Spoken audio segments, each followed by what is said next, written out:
Welcome to The Explainer. Today, we're diving into a really cool puzzle. How can Android, an OS that was basically born to run on the chips inside our phones, also run perfectly on the kind of powerful processors that drive our laptops? I mean, these are two totally different worlds of computing. So we're going to explore that deep digital divide between them and the absolutely ingenious bridge engineers built to cross it. So, here's the game plan. We'll kick things off by setting the stage on the mobile battlefield. Then, we're going to pop the hood and peek inside the engine of Android itself. After that, we'll uncover the core conflict between two competing processor designs before revealing the clever solution that bridges that gap. And finally, we'll see how this whole thing doesn't just make things work, it makes them fly. All right, let's set the scene. You know, the world of computing, it isn't one big happy kingdom.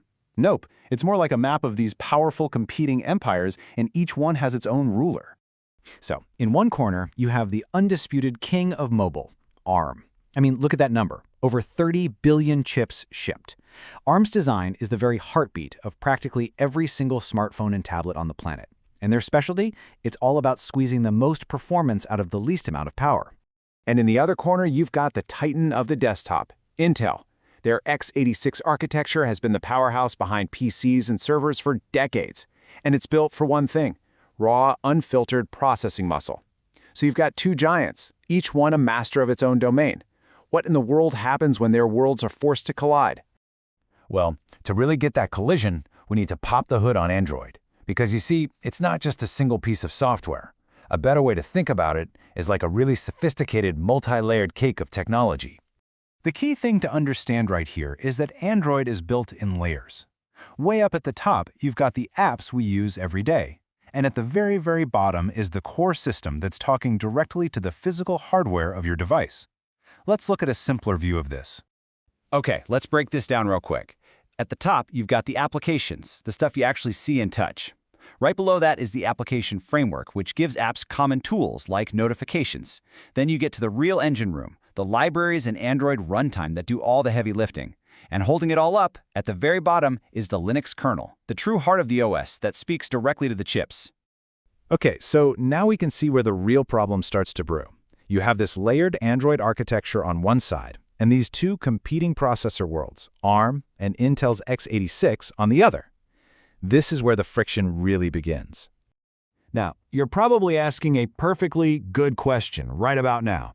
Hey, if Android already runs on hundreds of different phones from dozens of manufacturers, what's the big deal? Why is it so hard to get it to run on an Intel chip? Well, the truth is, for most apps, like maybe 80% of them, it's not a problem at all. Most apps are written in Java, which is designed to be processor independent. It can run almost anywhere.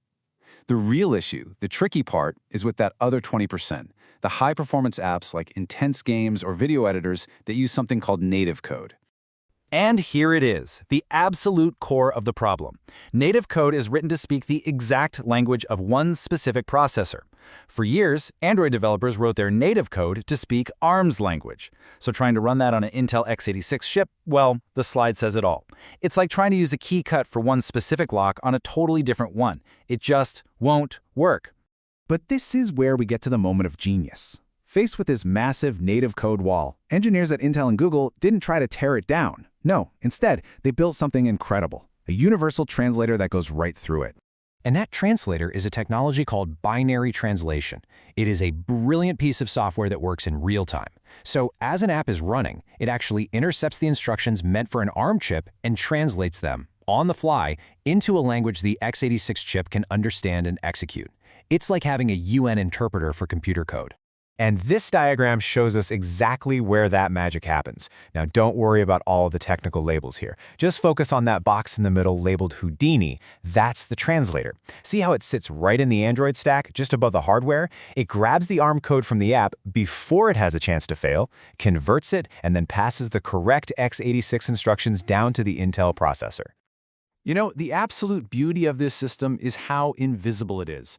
The app developer doesn't have to do a single thing. No recompiling, no rewriting their code. Their existing ARM app just gets fed into the translator and it comes out the other side ready to roll on an Intel device. For everyone involved, it just works.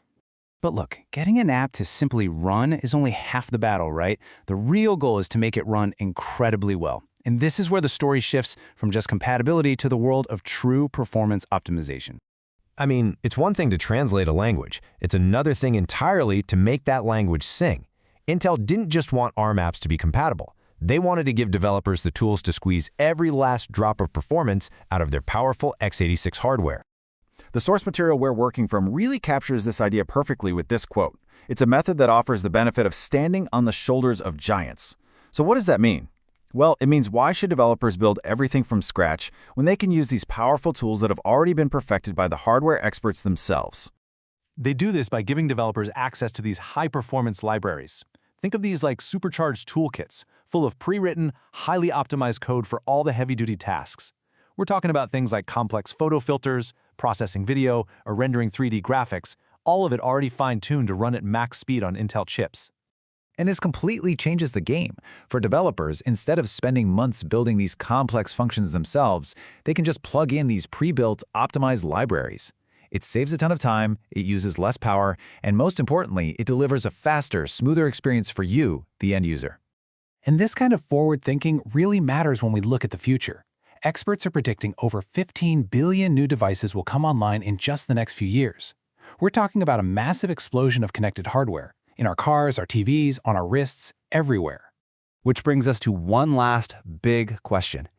In a future where our digital lives are spread across this dizzying array of different devices, all with different processor brains, could these kinds of universal code-bridging solutions be the single most important key to unlocking that multi-device future?